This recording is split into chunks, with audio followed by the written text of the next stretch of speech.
Sebuah koneksi yang begitu kuat. It feels like gua telah memecahkannya.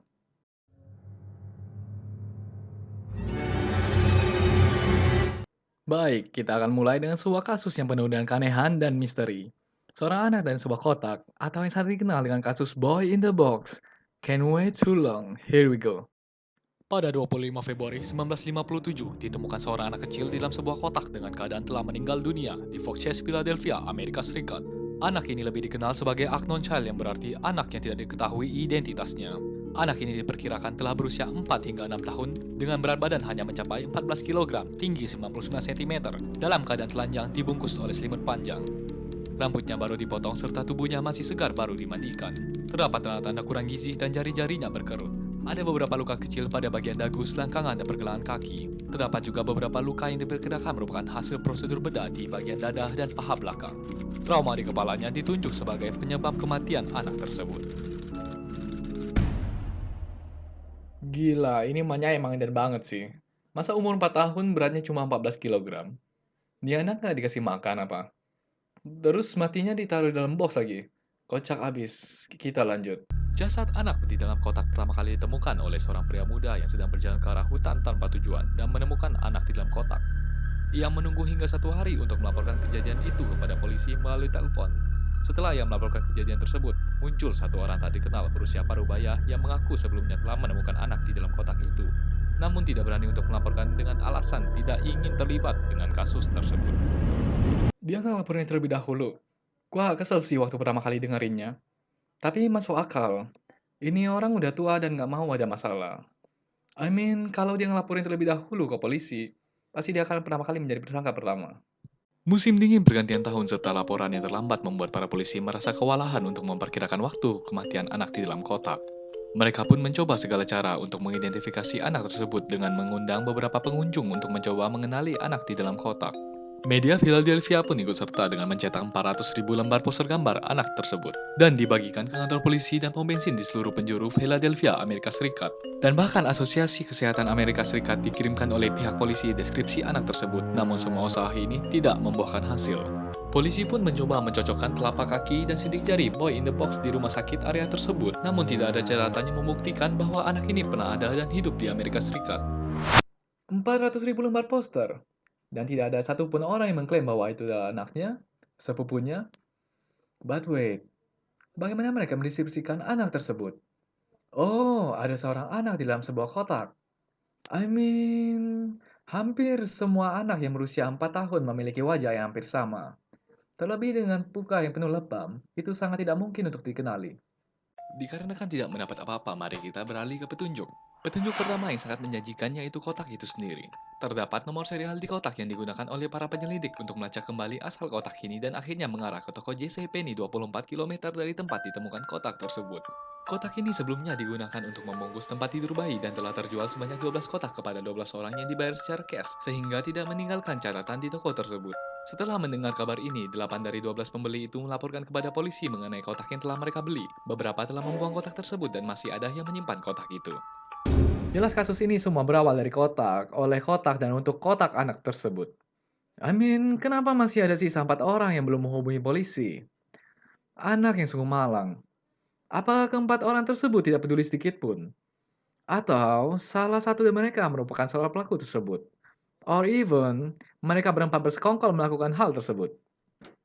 Petunjuk kedua adalah selimut yang membungkus anak di dalam kotak. Telah diperiksa oleh Textile Institute Philadelphia yang dipercaya bahwa selimut tersebut dibuat di Quebec, Kanada atau Swannanoa, Carolina Utara. Namun selimut ini diproduksi berjuta-juta dengan motif yang sama yang menyebabkan polisi tidak dapat memperkirakan di mana selimut ini diproduksi dan membuat petunjuk satu ini menjadi jalan buntu. Ini benar-benar seperti seorang polisi berkata. Ada sebuah selimut yang membungkus anak tersebut, dan itu berasal dari Quebec, Kanada. Ikuti saja petunjuk tersebut. Mereka hanya memproduksinya berjuta-juta. Berjuta-juta. Petunjuk ketiga adalah topi kardus biru. Telah ditemukan satu topi kardus biru yang terletak 4 meter dari lokasi ditemukannya anak di dalam kotak. Topi ini berlabel Eagle Hat and Cap Company dan berukuran 71/8. Topi ini dibuat oleh sebuah perusahaan kecil yang dimiliki oleh seorang wanita parubaya bernama Hannah Robin di Philadelphia Selatan. Hannah Robin mengaku kepada polisi bahwa ia ingat ada seorang pria yang membeli topi kardus biru dirancang sesuai dengan yang pria itu inginkan. Pria itu dideskripsikan memiliki rambut berwarna pirang dan berusia 26 hingga 30 tahun. Dia membayar dengan cash dan tidak pernah muncul kembali. Polisi mengunjungi lebih dari 100 toko terdekat, namun tidak ada yang mengaku pernah melihat topi itu ataupun anak di dalam kotak. Ini adalah sebuah hal yang lucu. Bayangkan jika kamu sudah membuang sebuah mayat dan untuk mayatnya kamu membuang topimu dan berkata, "For remember." Dengan segala petunjuk yang mengarah ke jalan buntu, akhirnya muncul beberapa teori dari beberapa ahli. Teori pertama datang dari dua orang penulis bernama Lo Romano dan Jim Hoffman yang menyatakan bahwa anak ini telah dijual.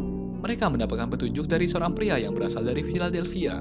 Pria tersebut menceritakan bahwa keluarganya pernah menyewakan rumah kepada seorang lelaki yang mengaku telah menjual anaknya yang berkemungkinan sebagai anak di dalam kotak. Terdapat kemiripan dalam struktur wajah anak di dalam kotak dengan sang penyewa pada bagian dagu, hidung, dan telinga mereka. Ia juga mengambil DNA dari sang penyewa rumah tersebut yang berkemungkinan sebagai kakak atau ayah dari anak di dalam kotak ini. Anehnya, para investigator tidak memberikan informasi lebih lanjut mengenai hasil tes DNA tersebut. Mereka hanya menginfokan bahwa mereka membutuhkan investigasi lebih lanjut. Wait, bagian ini merupakan hal yang tidak dapat ku mengerti.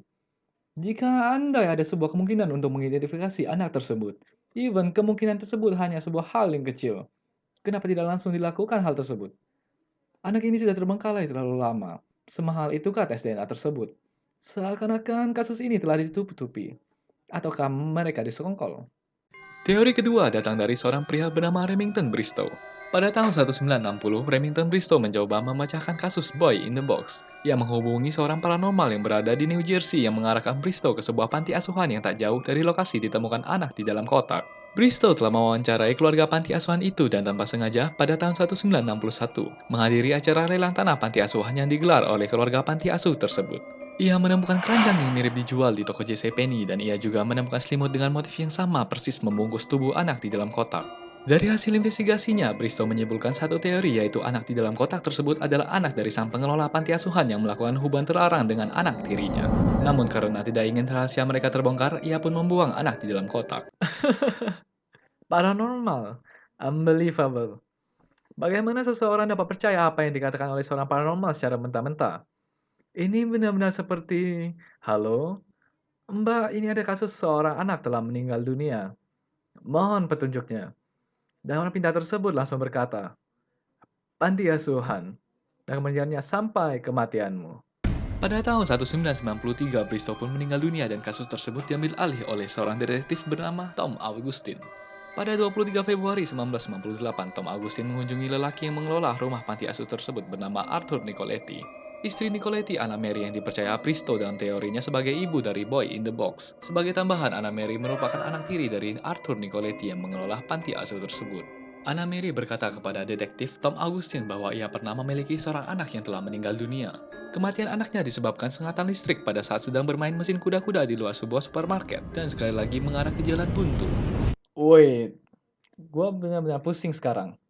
Anak tiri yang dinikahi, bukankah itu haram? Tapi tunggu, this is America, you can do all you want. Menikahi anak tirimu? Sure you can. Teori ketiga adalah sebuah teori yang datang dari seorang wanita bernama Martha. Pada tahun 2002, seorang psikiater menelpon detektif Agustin karena seorang pasiennya yang bernama Martha atau yang dipanggil M bersikeras ingin berbicara kepada polisi yang menyelidiki kasus Boy in the Box. Martha bercerita bahwa dulu ibunya adalah sosok yang kejam dan kasar terhadap anaknya. Pada musim panas tahun 1954, ia pernah melihat ibunya membeli seorang anak dari orang yang tidak dikenal dan ia dinamakan Jonathan. Wow, tidak kalian menyadari sesuatu? Ataukah hanya aku yang menyadari ini? I mean, di teori pertama ada seorang anak yang dijual, dan di teori ketiga ada seorang anak yang dibeli. Bukankah ini adalah sebuah koneksi yang begitu kuat? It feels like gue telah memecahkannya. Anak tersebut menjadi sasaran kekerasan dan korban pelecehan seksual selama 2,5 tahun. Hingga tiba suatu malam pada saat sedang makan malam, Jonathan tanpa sengaja memuntahkan beberapa butir kacang yang menyebabkan bagian kepalanya dipukuli oleh ibunya hingga membuat ia terjatuh ke lantai dan hampir tidak sadarkan diri. Pada saat ia sedang dalam keadaan setengah sadar, ia dimandikan oleh ibunya Martha hingga akhirnya ia meninggal dunia. Ibunya pun meletakkan Jonathan di sebuah kotak dan membawanya ke sebuah hutan bersama Martha di Fox Chase, Philadelphia, Amerika Serikat. Martha juga menceritakan ini kepada dua detektif lain yaitu Joseph Michelin dan William Kelly yang merupakan detektif pertama yang menyelidiki kasus Boy in the Box. Ketiga detektif ini merasa percaya yang dikatakan oleh Martha. Menurut seorang pensiunan anggota FBI bernama Bill Fletcher, semua yang diceritakan oleh Martha mempunyai dasar kuat yang mengarah kepada kasus Boy in the Box. Namun teori ini dilemahkan oleh kondisi mental Martha yang sedikit terganggu sehingga membutuhkan seorang psikiater untuk membantunya. Dua teori yang berkoneksi begitu kuat antara anak yang dibeli dan anak yang jual terasa begitu benar, am I? Namun jika semudah ini, tentu polisi sudah memecahkan kasus ini sejak dahulu. So, anak ini tentu masih belum teridentifikasi. But however, semoga suatu hari ada seseorang yang mengakui anak tersebut dan kita tahu apa yang sebenarnya terjadi kepada anak tersebut. Dan hingga saat ini kasus ini belum terpecahkan. Hai, ini Psychodak. Jika kamu menyukai konten ini, kamu dapat mensupport dengan mensubscribe channel Psychodak.